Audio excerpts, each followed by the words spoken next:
के साथ साधारण अभिवादन। आज के इस युग में राजनेताओं को कुछ ऐसे तथ्य पर विचार करने की जरूरत है और कुछ ऐसे मार्गदर्शक को ढूंढना पड़ेगा जो उनको एक पाथवे दे सके, और ये तभी हो सकता है जो वो लेना चाहेंगे और कुछ सीखना चाहेंगे। आज के इस युग में मैं जिस महान विभूति की बात करने जा रहा हूँ वो बहुत ही प्रासंगिक है आजकल के राजनेताओं के लिए और आजकल के समाज सेवकों के लिए। जब जब आवश्यकता होती है, माँ भारती अपने इस कोख से ऐसे सपूत को जन्म देती है कि जो पूरे समाज को समर्पित करता है। हाँ, मैं बात कर रहा हूँ नानाजी देशमुख का, जिनके पिता का नाम अमृतराव देशमुख और माता का नाम राजाबाई देशमुख था। इनका बचपन बहुत ही गरीबी में बीता। यहाँ यह भी बताना आवश्यक है कि इनका जन्म महाराष्ट्र के हिंगोली जिला के कदोलू नामक एक छोटे से गांव में हुआ था। बाल्यावस्था में ही माता पिता का साया इनके सर से उठ गया। स्वाभाविक है, मामा के यहाँ इनका लालन पालन हुआ। छात्रवृत्ति के आधार पर इन्होंने सीकर से पढ़ाई शुरू की और विद्यालय जाने से पहले अखबार और सब्जी बेचने का भी काम किया करते थे। ऐसे करते करते हाई स्कूल इन्होंने सीकर से पास किया। कॉलेज में पढ़ने के लिए बिरला कॉलेज पिलानी से में दाखिला लिया, वो भी छात्रवृत्ति के आधार पर, जिन्हें आजकल हम लोग विट्स पिलानी के नाम से जानते हैं। और कॉलेज पूर्ण करते समय ही यहाँ राष्ट्रीय स्वयंसेवक संघ के संस्थापक डॉक्टर हेडगेवार जी से इनकी मुलाकात होती है और पूरा जीवन संघ को समर्पित कर देते हैं।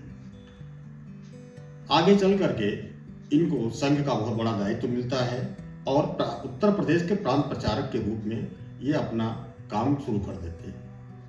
नानाजी देशमुख एक ऐसे व्यक्ति की मैं बात कर रहा हूँ जो वर्तमान की ही नहीं बल्कि भविष्य की ज्यादा चिंता करते थे, और ऐसे ही काम करते करते 1952 में, उस समय जो आजकल यहाँ ये महत्वपूर्ण है कि जिनके पास दो चार विद्यालय या संगठन खड़े हो जाते हैं वो अपने आप को बहुत बड़ा धनवान समझने लगते हैं। हमें जानना जरूरी है कि 1952 के में गोरखपुर से सरस्वती शिशु मंदिर की स्थापना नानाजी देशमुख ने किया, जो आज पूरे देश में 684 जिलों में पूरा संगठन खड़ा हुआ है। 30,000 से भी ज्यादा विद्यालय हैं और जिसमें 30 लाख से भी ज्यादा बच्चे पढ़ते हैं और 1.5 लाख से ज्यादा शिक्षक काम करते हैं, यानी अपना रोजगार भी उनको मिला हुआ। यही नहीं, विदेशों में कई देशों में इनका अपना काम चल रहा है, अलग अलग रूपों में शिक्षा का।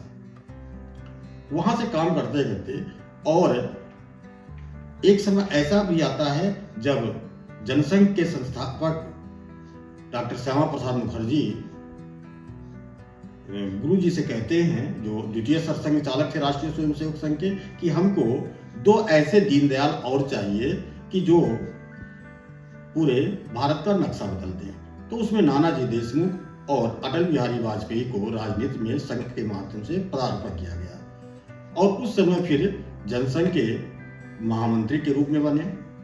और आपातकाल से पहले जब 1975 में ये जयप्रकाश जी नारायण के आंदोलन का समय आया, उसमें मुख्य भूमिका नानाजी देशमुख की थी और उसी समय जितने भी समाजवादी विचारधारा के थे सब उस आंदोलन से जुड़े और उसके मुख्य सचेतक के रूप में नानाजी देशमुख ने काम किया।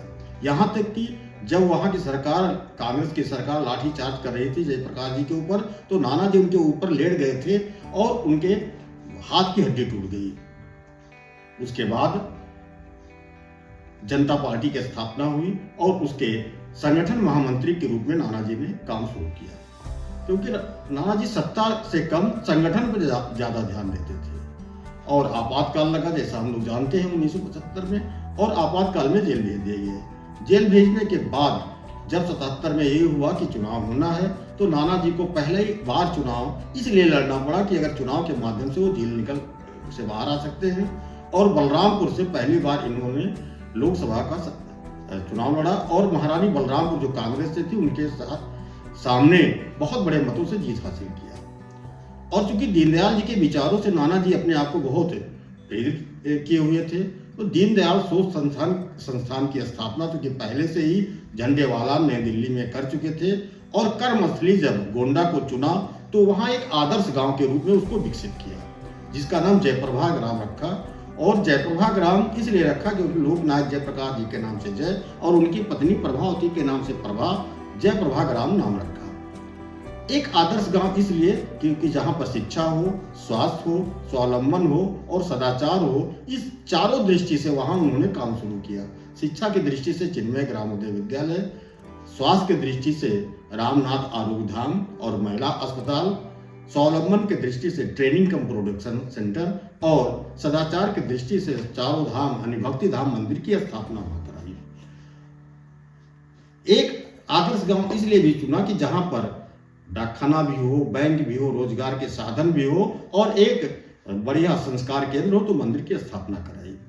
और उसके बाद चित्रकूट को भी बाद में इन्होंने अपना कर्मभूमि बनाया, जहां इन्हीं चारों बिंदुओं पर काम शुरू किया। चित्रकूट ग्रामोदय विश्वविद्यालय की स्थापना हुई, सुरेंद्र पाल ग्रामोदय विद्यालय की स्थापना किया, आश्रमशाला, रामनाथ घाट, टाटा आयुर्विज्ञान संस्थान, ऐसे तमाम प्रकार के यूनिट वहां खड़े किए गए और 150 आदर्श गांवों को चुना जो आज भी नमूना है। इस प्रकार नाना जी ने पूरे 2 जगह कर्मस्थली अपना बना करके संपूर्ण भारत में काम शुरू किया और 1999 में इनके कामों को देखते हुए इनको पद्म विभूषण की उपाधि दी गई। साथ ही 1999 में ही इनको राष्ट्रपति द्वारा राज्यसभा के लिए भी मनोनीत किया गया।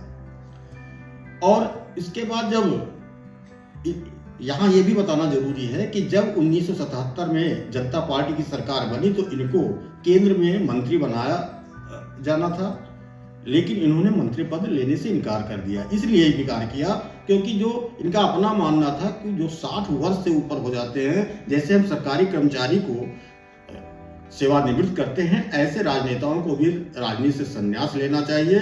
और इन्होंने सदन में जाकर कहा कि चूंकि मैं 60 वर्ष का हो गया हूं, इसलिए सक्रिय राजनीति से संन्यास लेता हूं और समाज सेवा करना चाहता हूं, इसलिए मैं कोई मंत्री पद स्वीकार नहीं करूंगा। और स्वयं राजनीति से उन्होंने संन्यास ले लिया।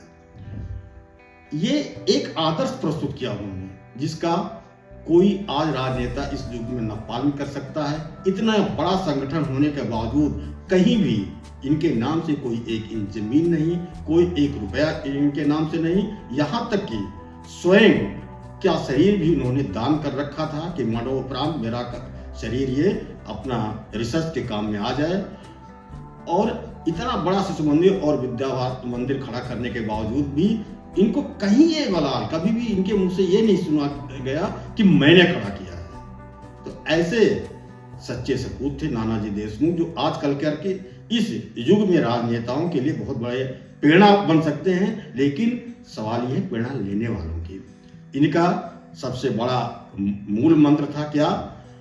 मूल मंत्र यह था कि ग्रामोदय से राष्ट्रोदय तक, यानी ग्राम का उदय जब होगा तभी राष्ट्र का उदय होगा, इसलिए ग्राम के उदय पर ज्यादा ध्यान देते थे। इनका जो संकल्प था वो था, मैं अपने लिए नहीं अपनों के लिए हूँ।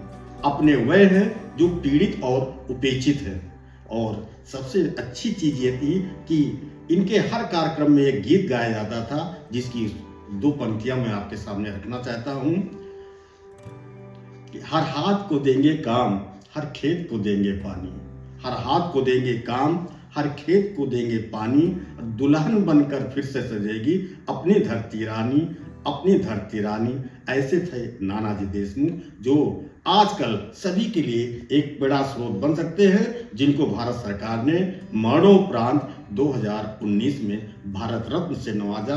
तो जिन्हें हम भारत रत्न नानाजी देशमुख, राष्ट्रश्री नानाजी देशमुख कहते हैं, आज उन्हें श्रद्धा सुमन अर्पित करते हुए उनके जीवन परिचय से सभी को कुछ सीखने के लिए प्रेरणा ले, इसी अनुरोध के साथ मैं अपनी वाणी समाप्त करता हूँ। नमस्कार।